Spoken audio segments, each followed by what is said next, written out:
Kingdom of heaven is at hand.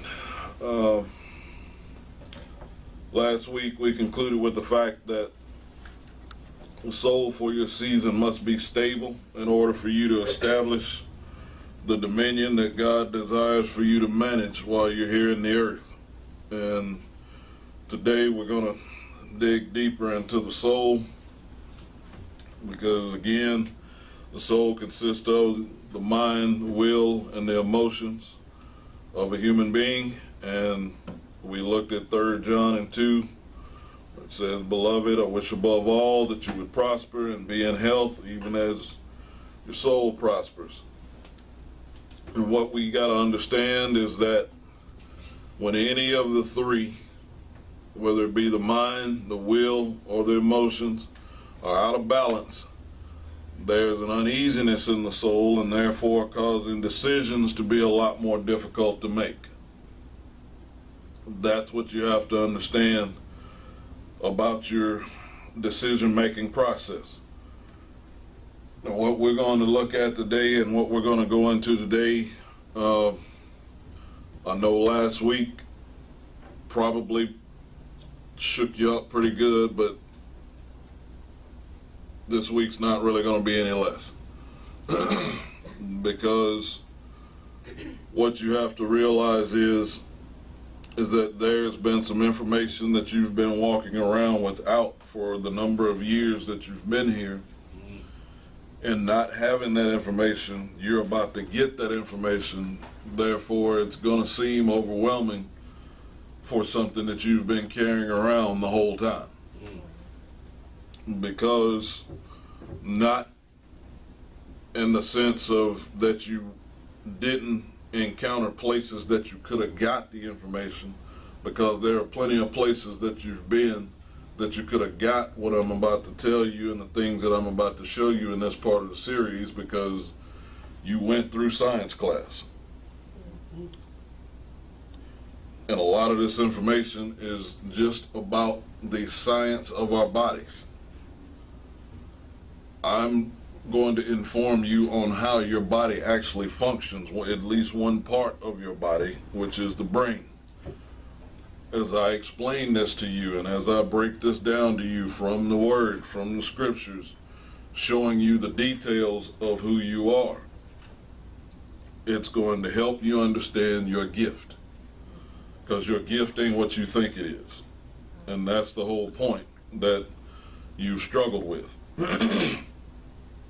Because I want you to go back to the scripture we started out in James chapter 3, verses 16 through 18.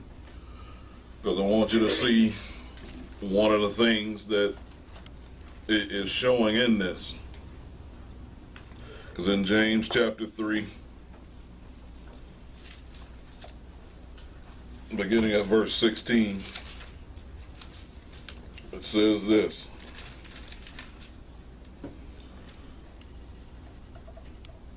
It says, "For where envying and strife is, there is confusion in every" what? Evil work. And that's what you got to understand.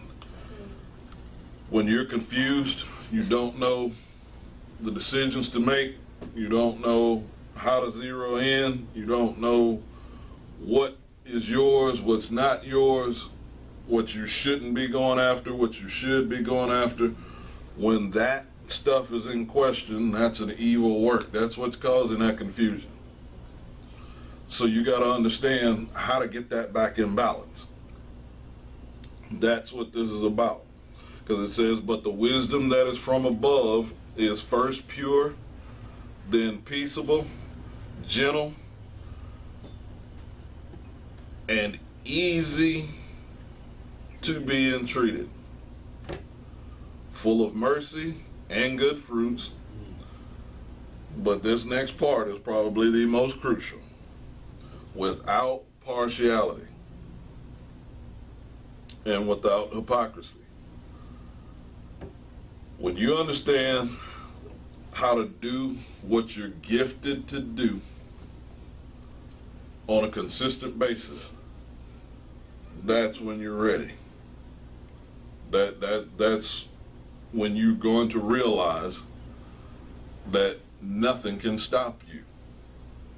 But y'all aren't convinced about that yet. You still believe there are other obstacles that can actually keep you from doing what God's designed for you to do. And you can deny it all you want. I can see it. What I'm trying to get you to the point of realizing and grasping a hold of is realizing that He's designed you in a way that nobody can stop you from doing what you do except you. Nobody. Not the enemy. Not anybody that the enemy sends. Nobody. But you've got to be that sure about yourself, and I can tell you're not that sure about yourself. Because when certain things pop up, you back off. There are certain things that you're even good at. And then when something pops up that says, okay, we need to do this a little bit different, you back off.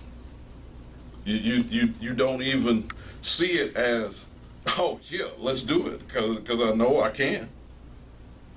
You start looking at it and start trying to figure out ways on why you can't do it that way. All of that is directly related to how your brain functions.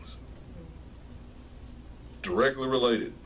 Now, what I want you to see is, watch the rest of this. In verse 18, it says, the fruit of righteousness is sown in peace to them that make peace. See, that's what you got to understand about what you're doing.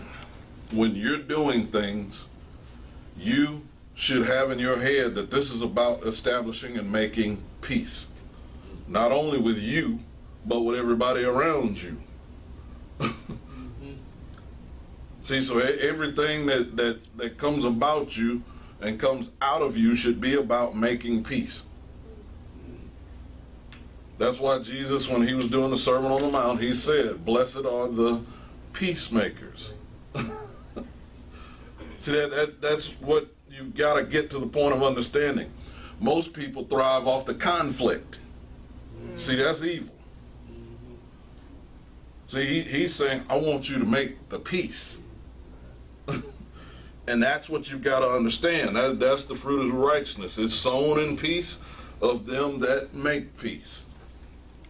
So what I got to get you to understand, go to Proverbs 20 and verse 23.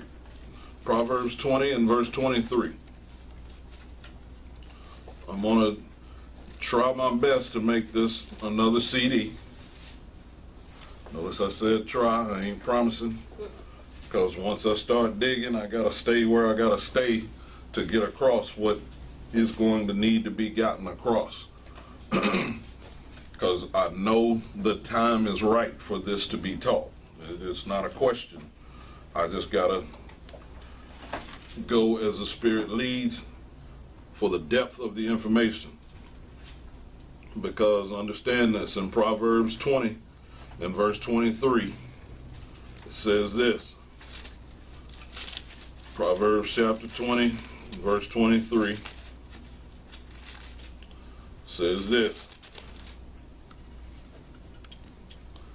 It says, divers weights are an abomination unto the Lord, and a false balance is what? Not good. It's not good. And see, a false balance is not good. So when either your mind, your will, or your emotions are out of balance, it's not good. It's not good. And that's what he's trying to get you to the point to where you recognize the importance of a lot of things. See, you can't neglect rest and think that you're going to keep your mind, will, and emotions in balance. It's not going to work. It's not going to happen. And what you've got to realize is there comes a point in time that you have to fight for that rest. There's going to be things that are going to come at you to take away your rest. See, and that's everybody kind of looks at me funny at the job because I tell them, no, I work this much, but I'm not working this much, and I don't care what happens.